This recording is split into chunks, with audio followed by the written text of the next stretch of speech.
Hey, welcome back to Dr. Payne. Dr. Lou is in the house. The number anytime, 1-855-55-Dr. Lou. It is paincarecanada.com. Dr. Lou, how are you, pal? Good to see you again. Nice to see you as well, John. We should just take it back to the beginning, I think, for this show, for people that haven't heard and not too experienced with what you do. What is it exactly? I mean, it's in the title, right, Dr. Payne, but what exactly is it that you do? Well, myself specifically, I'm a chiropractor for our audience to know, but my clinics are focused around pain and pain management, so everything to do with trying to alleviate somebody's pain. Mm-hmm. So what, you said you're a chiropractor yourself. Is that the bulk of your business, is chiropractic at this point, or has things changed? No, chiropractic, I guess, was my way of getting into the healthcare industry. Right. So I personally chose to do my degree after I finished my undergrad at the University of Toronto. I went on to become a chiropractor. I studied here at the Chiropractic College in Toronto. And then when I was finished, I started practicing as a chiropractor, obviously. And the majority of what I saw coming into my office was pain related. So chiropractors do work in the pain management spectrum. We're not the whole answer to the pain management spectrum, and I guess that's where I decided that you needed the multidisciplinary approach to actually help someone's pain and not just focus on one healthcare professional.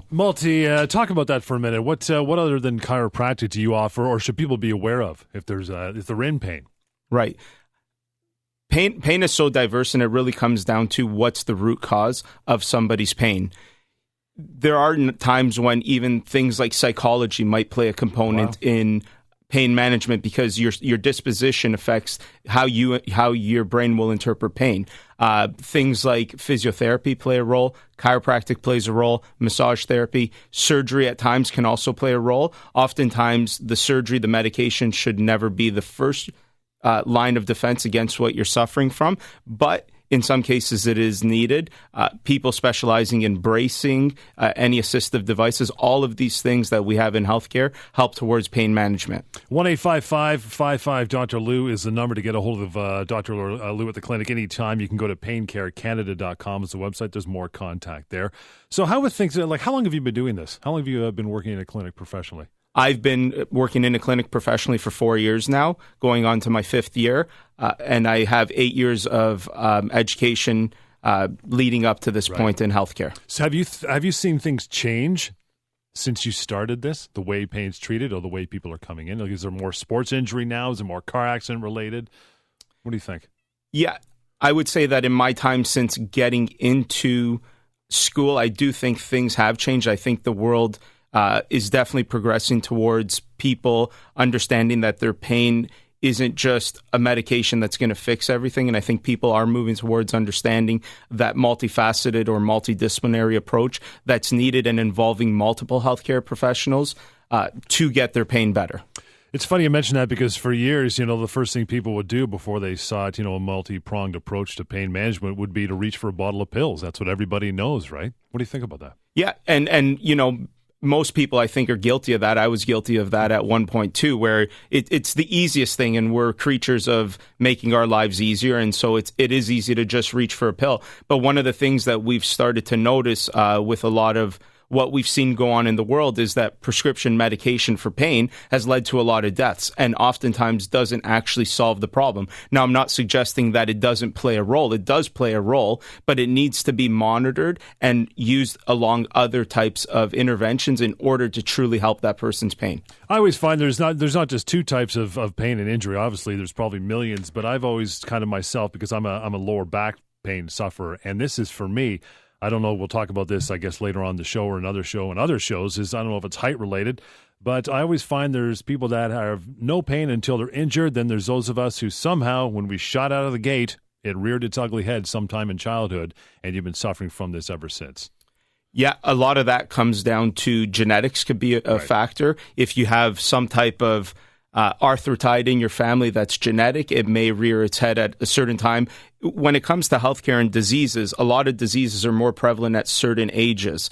And if you happen to have a predisposition to some type of pain that predisposes you when you're a child, you'll develop that pain when you're a child. A lot of the times, your point that you said that you can go on forever and then it just one day all of a sudden you feel it. It's oftentimes not that initial day that caused that pain. Right. It may have just been the straw that broke the camel's back. So it was something that led up to that. And maybe the way you've been doing something for the majority of your life, whether it's in work, the way you sit at home, the way you sleep. And our bodies do an incredible job of taking most injuries and keeping them at a low level until it's to the point where it can't do that anymore. And that's unfortunately, what, like you said, the point where you, the individual, will notice it. It's funny because a friend of mine, this is years ago, I used to have a very physical job, speaking personally now, and that's where the injury really nailed me one day, and I was on my back for 6 weeks, and I heard it at work, and a friend of mine who suffers a similar type of thing in the lower back says, I'm convinced as a species we stood up too fast. And I said, for the amount of people I know with back injury out there, it almost sounds like it could be true. Yeah, I think the opposite may also be true. Our bodies, what I'm trying to say here is that the world around us has evolved so much faster than our bodies have actually evolved. We're actually constructed for about 10,000 years ago. And what were we doing 10,000 years ago? We were doing a lot of walking, a lot of grazing. And right now, unfortunately, to the other point that I'm trying to make is that sitting may also be a contributing factor to the pain levels that people experience. And we're often sitting more than we actually like to believe, whether it's in your car, at the office. And it may actually be that we're not moving around enough that's actually contributing to that. That's a pretty fascinating angle. We'll talk more about that in just a sec. We'll take a quick break. In the meantime, you want to get a hold of Dr. Lou, simple, 1-855-55-Dr. Lou, and it's PainCareCanada.com. More of Dr. Pain is on the way. Talk Radio, AM 640. And back with more Dr. Pain. Dr. Lou is here, 1-855-55-Dr. Lou, and PainCareCanada.com. Before the break, Dr. Lou, we were talking about, injuries that people either have or they just crop up over time, and overwhelming injuries like back injuries. And I said it was funny because it seems like we stood up too fast. And you countered with an interesting point saying, maybe our lifestyles have evolved and our bodies haven't, meaning, it's not the fact that things should be easier and easier on your bodies, but because things have become easier, a lot of sitting, a lot of lounging, your bodies are taking a toll for that. We should be more physical, right? That's right. Yeah. Being physical is essential to all components of healthcare. We are often told about 30 minutes of moderate physical activity is really good for your heart health. We very rarely hear that same 30 minutes of moderate physical activity is also good for your physical health. It keeps your joints moving. We're creatures made to move. We're not made to be sitting. And yeah, it does play an important role to be active. And I'm not suggesting that there's also a threshold, right? When you look at the stress curve, you can also put too much stress on your body where it will have the same effect as having too little stress on the body. And like most things in life, there's a medium level, that mid-range of physical stress that really has benefit. You look back at pictures of the 1930s and 40s, and there wasn't many obese people back then. There wasn't many obese people back then. A lot of things have changed, not only the amount of sedentary type of living that we do, but also our diets have changed a lot in the last 70 years. There's a lot more processed foods, and all those things help to contribute to pain levels that people experience. And, a lot of these things change, and unfortunately, we have to learn how to adapt around it. We should never stop evolving as a species. We just need to understand that in that evolution, we may need to change as well to make sure that we stay healthy. 1-855-55-Dr. Lou and PainCareCanada.com is the website. More details and more contact on the website. Talk a little bit about diet. Is that something that most people probably wouldn't walk into your clinic expecting to see? They would expect physio and, heating pads and chiropractic and all that stuff. But how big a chunk is diet in that? Diet plays a very big role, especially when you look at injuries that have an inflammatory component. A lot of components of our diet actually inflame. And if the things that we're eating are contributing to the inflammatory process, and you're going through an inflammatory type of physical ailment, it's not helping it. It's actually making it worse. So a lot of the times when we have patients in the office, we like to recommend diet modifications to help decrease inflammation. What kind of things are inflammatory? I never would have thought that to that degree. There's a saying, grains inflame. So most grains actually contribute to the inflammatory cycle. And Alcohol can contribute to the inflammatory cycle. However, they have they have shown, however, that red wine and stout beers are actually opposite of that. So that type of alcohol will actually help to decrease your pain levels. Now, obviously in moderation, I'm not suggesting anyone should go out and get a 6-pack of Guinness for their back pain, but to a certain moderate level, it will play a good level and a good amount of help. Now, I know at your clinic, your background is chiropractic, but speak to that to a moment. What do you think about the whole paleo and keto diet, which is basically carb free for the most part? Yeah, and that whole paleo idea, going back to what we were talking about previously, that our bodies are designed for 10,000 years ago, that diet is essentially made to mimic what we would have ate 10,000 years ago. And personally, myself, I do believe that it does play a role to treat our bodies and our health the way we would have 10,000 years ago. Am I suggesting that we should never have any processed foods or anything like that? No, but if kept in moderation, I think doing that type of a lifestyle where you're sticking to more what I'll call real foods does play a beneficial role in your health and your pain levels. 1-855-55 Lou and PainCareCanada.com online is the website. Let's talk about the spine for a little bit. What's the main problem you're finding in your chiropractic clinic or your clinic overall, but as a chiropractor with people's backs?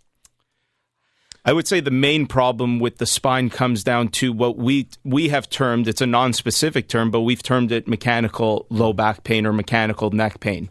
When we say mechanical, what we're trying to do is our job is to see a patient, they're explaining to us some type of pain that they're experiencing, and we have to start ruling out the most serious things. Once we've been able to rule out those most serious things, we can bring it down to a level where we're looking at the mechanical structures such as joints, such as nerves, such as muscles. And once we can look at that, oftentimes it's so hard to specifically pinpoint whether it's the muscle or the joint that we use the term mechanical in order to kind of group all those, non-life-threatening conditions together. It's always been said, or I've always been told, that surgery is the quote-unquote last option. Do you still feel it's that way?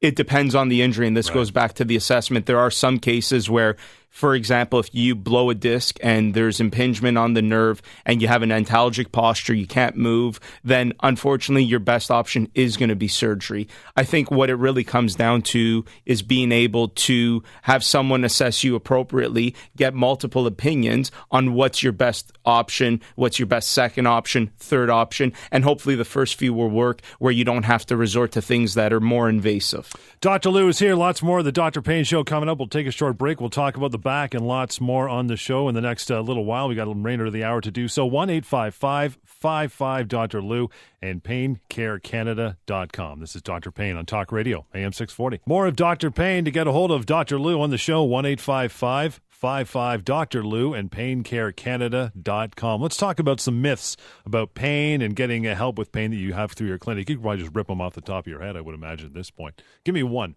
A myth about pain? Yeah. One big myth is people often will come in and have hurt themselves, and the first thing they'll say is, I put ice on it.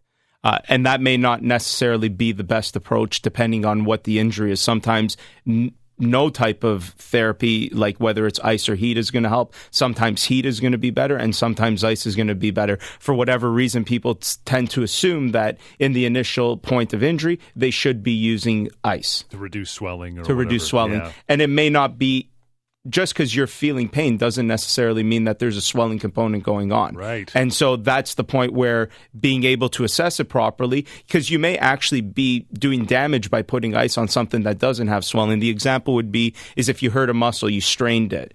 And, for whatever reason, we all know that if we take a piece of meat and we put it into the freezer, it tightens up. We may not necessarily want that to happen. We may actually want that muscle to stay loose. Speaking of hot and cold, what do you think? What's your opinion on topical ointments or analgesics, whatever they call those things? Yeah.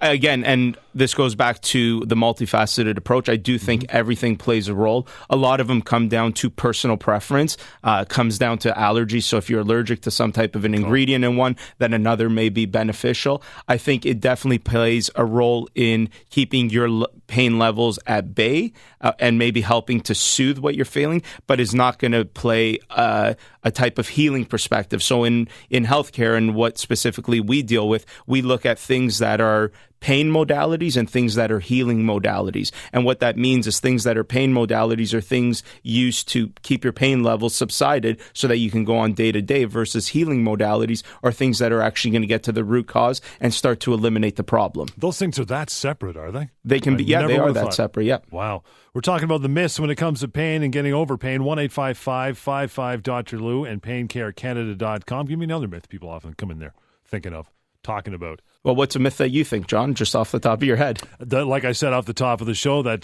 just because you're necessarily taller, chances are you're more prone to bad lower back and stuff like that. But I know a lot of guys that are okay. Yeah, I think body type, a lot of people with their body types do tend to believe that they had this injury coming just because of the very nature of the way they're built or whatever it is. And that's all may play a role for sure, but it may not necessarily be the case. It may be something that they're doing repetitively wrong throughout their day and may not necessarily be due to them being tall, right? How do you exclude that confounding variable to determine, okay, is it just because you're tall? Because if it was, then every tall person would suffer from that same ailment. But maybe if you're a tall person doing this, then that would contribute to it. I've often heard the myth is that, you keep going to chiropractic again and again. It's like a coat hanger. Once you bend it so many times, it's no good. Yeah, I think for sure in healthcare, and for whatever reason, people seem to say it for chiropractic, but dose response exists in everything in healthcare. So everything that we do the first time is going to always be more effective than the 100th time we've done it. And the example of that is the first time you've taken a Tylenol for your headache, it seems to work like a charm. And then as you get chronically addicted to them, all of a sudden you're taking them, but it's not necessarily helping your headache. And that exists in everything in healthcare, where there's a dose response where you have to have an intervention in order to help with something. But if you use it and chronically use it, it's that your body will adapt. Everyone knows that if you're able to run 30 minutes at whatever speed and you continue to do that, you'll start to reach a certain plateau. And if you're trying to lose weight, you're not necessarily going to lose more weight because you've plateaued. Healthcare is the same. Anything that you do over and over again is going to have less of a beneficial effect as you continue to do it. And that goes, again, coming back to the practitioner's job, to be able to determine how much does someone need and how can you wean them off of it. Because the goal should be, when you're doing any type of therapy, that in the beginning it should be much more passive, where the professional is doing their intervention, whether it's with their hands, some type of a machine, and then moving you towards active. What are things that you can do on your own so that if in the future you experience this problem again, you still have those passive modalities available to you that will have that same beneficial effect. That's another myth I've often heard as well, is once you start physio, don't start physio or chiropractic or anything of that nature, because once you start, you can't stop. You'll never get out of it. Yeah, and for whatever reason, that myth seems to exist only in the rehabilitation world. And when I say rehab, I mean the chiros, the physios, the RMTs. When was the last time you only went to your dentist once in your life? Or when was the last time you only went to the optometrist once? Right. Unfortunately, healthcare is an ongoing process, and every professional is going to have to play an ongoing role. 1-855-55-Dr. Lou is the number. PainCareCanada.com is the website. Lots more Dr. Pain coming right up on Talk Radio, AM 640. This is Dr. Pain on Talk Radio, AM 640. The number to get a hold of Dr. Lou, simple, 1-855-55-Dr. Lou. And PainCareCanada.com is the website. There's always the physical component of pain and rehab and getting well. Everyone knows that one because you feel it every day. There's also the mental, the mind component. Talk a little about that. Yeah, actually, the mind may actually play a bigger role in pain than the physical aspect.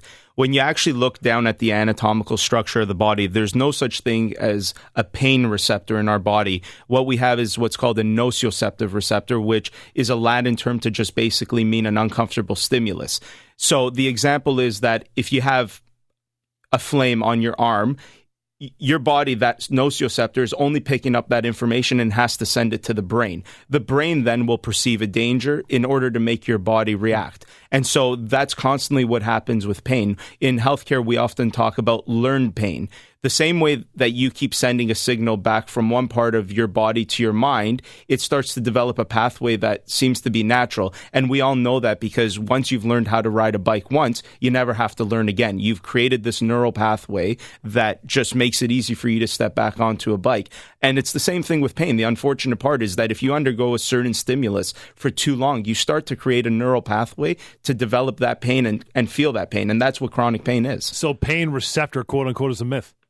It's not that it's a myth. I don't want to say that it's a myth, but when we in healthcare thousands of years ago started looking at this, we didn't term it we didn't have the term pain. We had the term uncomfortable. And so it's something that your body doesn't like. We oftentimes talk about pain as a vital sign. It's not one of the cardinal vital signs like heart rate or blood pressure or respiration, but there is something that in healthcare we often say it's the fifth vital sign, because in order to be alive, you should have some type of pain. So it's actually not a bad thing to feel pain. It's your mind's way of telling you that there's something wrong in that area of your body. The unfortunate part is that the mind is so strong, and we often hear mind over matter, that it's so strong that oftentimes in the absence of a physical ailment in that part of the body, you can still experience pain. And the example of that is phantom limb pain. Right, when someone's lost a limb and they still tend to experience pain in that foot that's not really there anymore.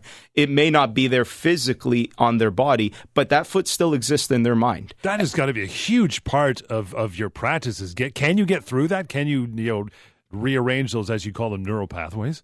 There are groundbreaking things going on in healthcare to help rearrange these neural pathways, and they're actually not overly technologically advanced. They're very simple things that our viewers can look up. Things like the mirror box is a simple way of overcoming this type of stuff.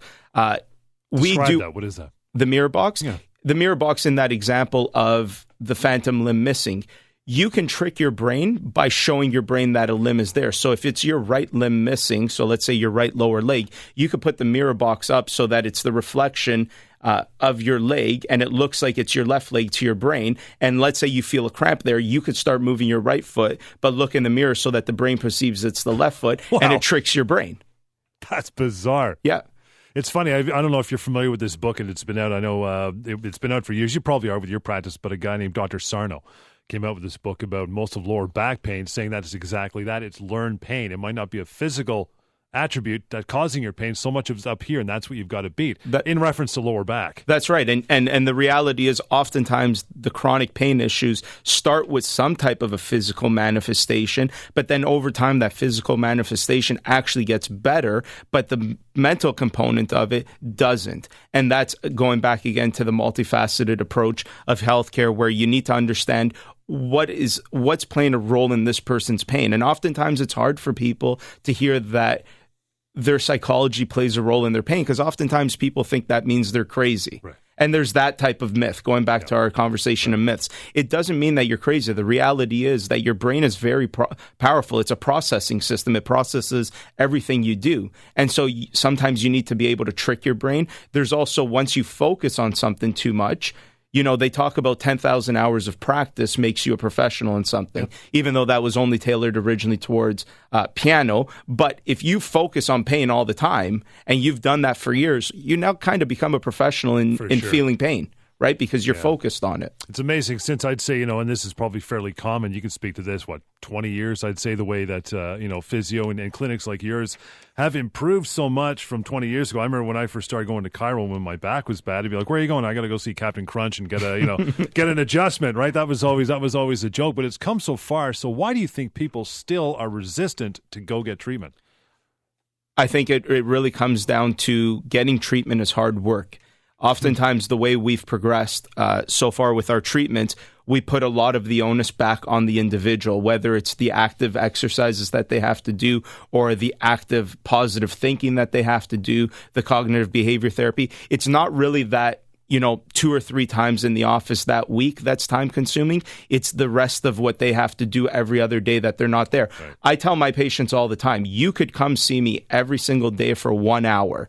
But the reality is you'd still have 23 hours where you have to live with yourself. And it's not about doing something right for 3 hours in a week. It's about doing something right the whole week. And it's impossible for us to put them in our clinics for 3 weeks fully until they get better. That just doesn't happen. So a lot of the onus falls back on the individual. And unfortunately, as humans, we tend to look to conserve energy. And if we could do stuff that's not really that hard, we tend to go that way. That's just our evolution. That's just the way we're programmed to work. And the unfortunate part is being able to overcome that from the standpoint of saying, I have to do it. It's kind of like when people talk about losing weight and they talk about, well, what's the key? The key is it's hard work. there's nothing groundbreaking about it. There's exercise and there's healthy eating, and everyone is always looking for, well, what's an easier answer? There is no easy answer. That's as simple as it is. And it's the same thing with pain. It's hard work, unfortunately, to get better, and you have to be committed,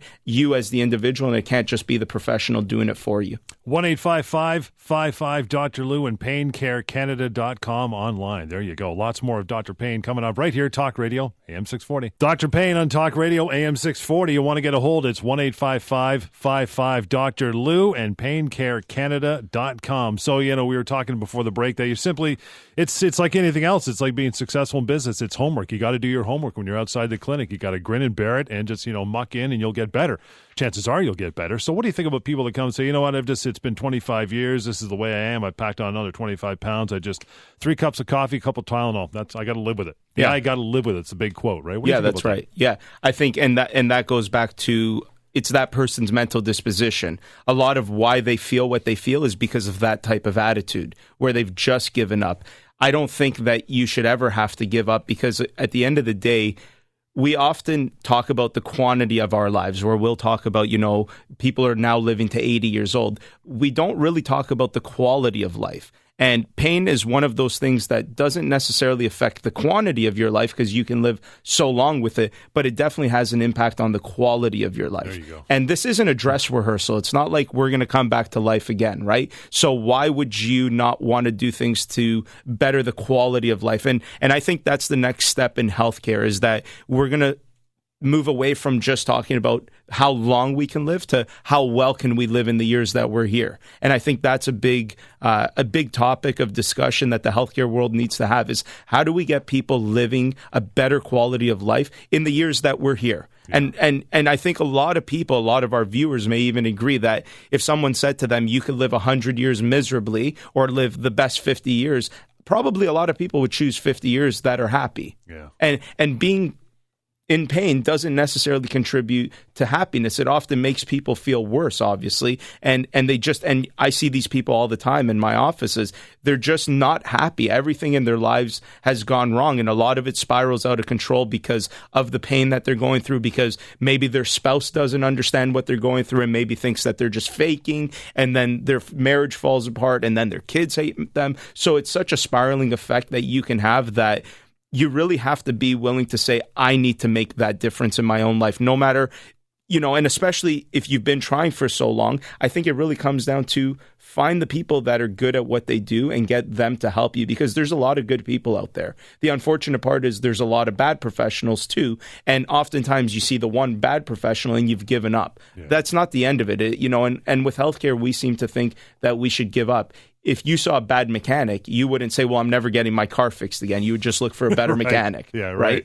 It's me. You mentioned how the physical starts and then it affects the mental, then it goes back to affecting the physical. And like you said, it's a spiral. So how do you, when someone comes into your clinic and you've recognized right away, you've diagnosed that's part of the problem, it could be 50-50 as far as the physical versus what's going on in their head. How do you begin to treat that?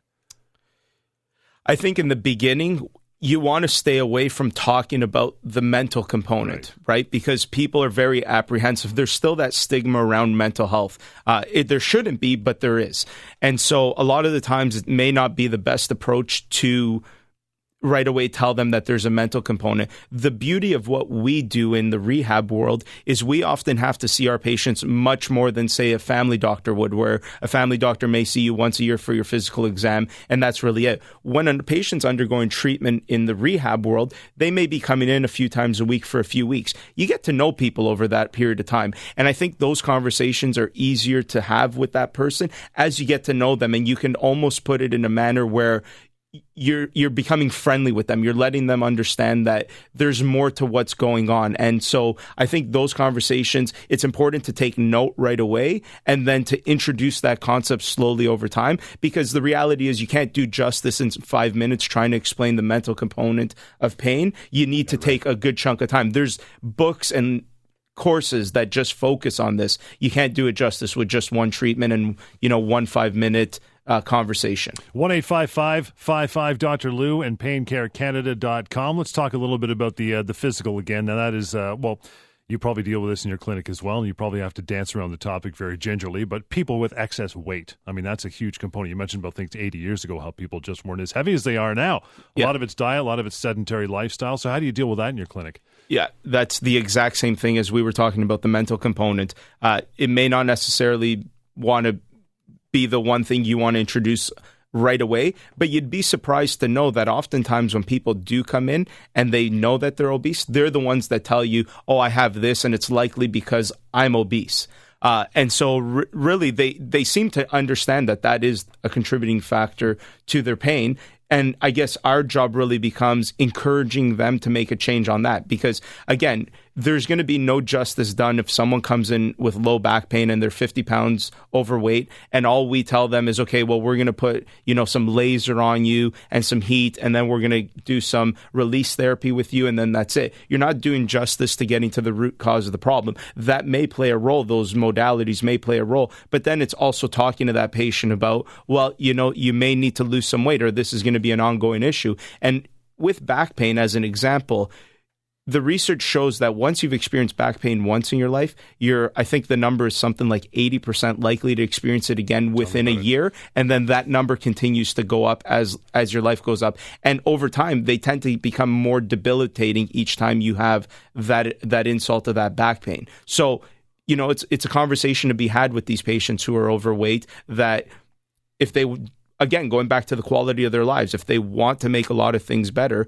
the root cause there is their weight. They're going to have to make a change. And in your clinic, can you facilitate that type of help as far as we diet? Do. We actually, I actually have, I like to work with naturopaths and dietitians and nutritionists on that front, where we can get them involved to speak with the patient and assess that patient and make lifestyle modifications. I don't think any type of diet that's too hard to sustain is ultimately destined for failure, I think. So I like to have a very serious approach towards changing someone's diet, where you get to understand what it is that they like and how they like to eat, and simply modify it to make it a little bit healthier, but not necessarily taking those things that they love away, because they may just fail, and then all that does is create a spiraling effect where their low back pain will get worse. Lots more to come. We'll take a short break. In the meantime, 1-855-55-Dr. Lou, and it is PainCareCanada.com. Dr. Payne, the show continues right here, Talk Radio, AM 640. Dr. Payne on Talk Radio, AM 640. To get a hold of Dr. Lou, who's on the show, of course, hosting it, 1-855-55-Dr. Lou,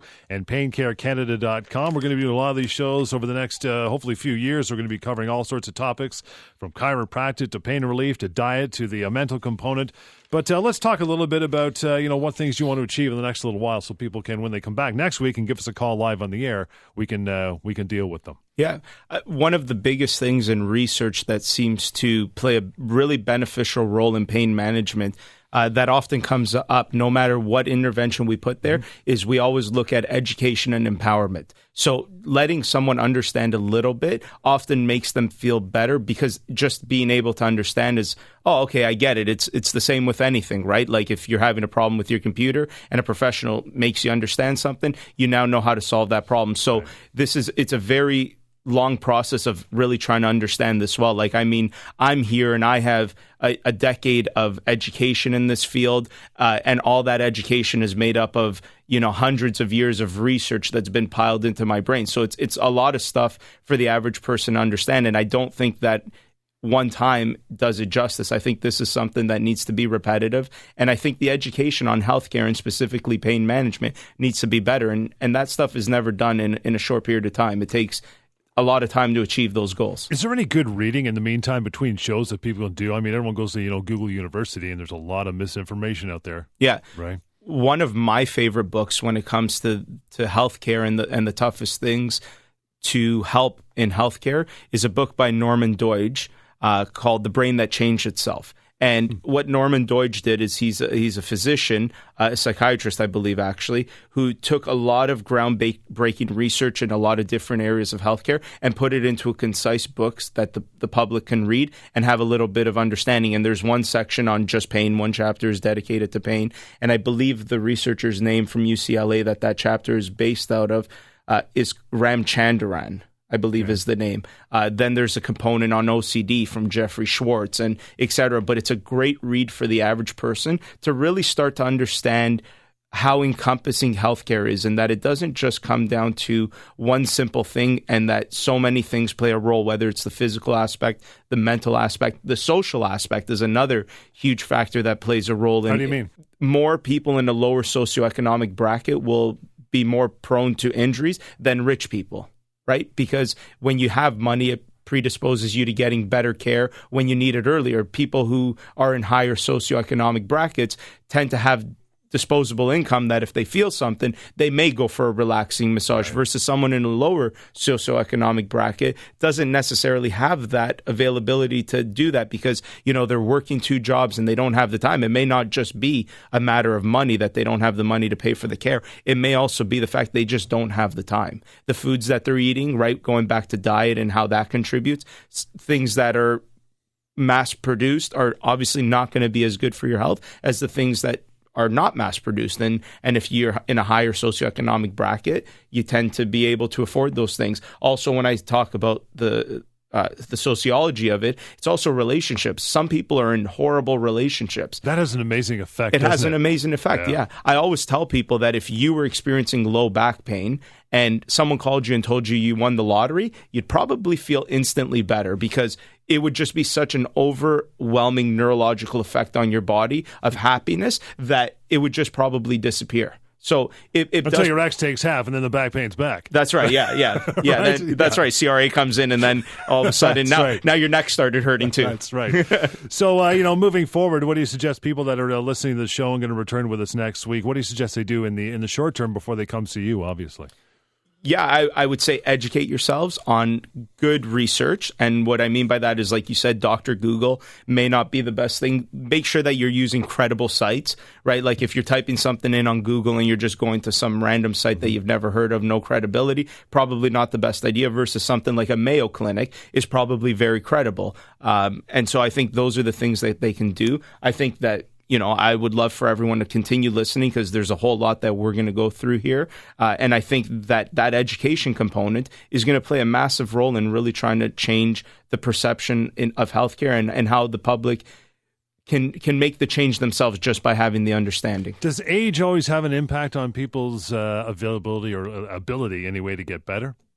Yeah, oftentimes age actually can make it hard for people to get better because our bodies at the end of the day are mechanical machines. And just like a car that's brand new is going to have less problems than a car that's old. Yeah. And so unfortunately, as our bodies deteriorate over time, it's going to become harder for things to heal. We often hear about a wastebasket term that patients are often told they have arthritis. No kidding. Yeah, they're often told there's arthritis. Yeah. And what they mean by arthritis most of the time is wear and tear. And I always say to people, that's like gray hair of the skeleton. So did you expect to get to 50 and never have a gray hair? Because of course you're going to have some type of degenerative change. Now there is a point where maybe it's too much degenerative change, right? And again, that goes back to how the professional needs to figure that out. But there's too much reliance on that term in healthcare to just tell the patient to get them out of your office that, they have degenerative changes, they have degenerative disc disease, or they have arthritis, and that's it. And it's just a wastebasket term because oftentimes that's not the cause of their pain. So you suggest even in those cases that they would come see you? Absolutely, yeah. Wow. And not just me, but any good healthcare professional is going to understand that what you see on imaging doesn't necessarily correlate to the clinical case. In fact, they've done research that basically says it's 50-50. So if we took 100 people right now and we x-rayed their low backs, 50% of those people would likely have degenerative changes, but not the same 50 people will have pain. And in some cases, they will be the same person. What's important to consider here is what do you see on the test, whether it's imaging or blood work, and what are the clinical symptoms? What is that professional seeing in their office? And putting those two things together is what allows you to get the right answer. Before I come see you, you mentioned imaging. Should have you all your ducks in a row? Should I have my MRIs and my scans and all that stuff with me? Or I would say that any patient that's going to seek help, whatever they have available to them, I've always encourage my friends and my family that when you go to someone's office and they take an x-ray or they do whatever, to get a copy of that and create your own medical file. right? Because Smart. if you show up at the hospital, they're not necessarily going to know what someone else was doing. And so it's good that if you can have your own medical file that they can look in and say, oh yeah, there is a history of this here and blah, blah, blah. So I'm not suggesting that people should be running to their doctors right now saying, I need an MRI right now. But if you already have that stuff and you're going to seek help, it's beneficial to bring that stuff because it just takes away a layer of the onion. And in some cases, it may not even provide any more added information that's needed. And unfortunately, we waste a lot of money as a public system on useless imaging and useless tests. Excellent stuff for another week, my friend. In the meantime, you want to give Dr. Lou a call. Until next week, you can call in and ask your questions live. We'd love to hear from you. 1-855-55 Lou and online to paincarecanada.com. This has been Dr. Payne on Talk Radio, AM 640.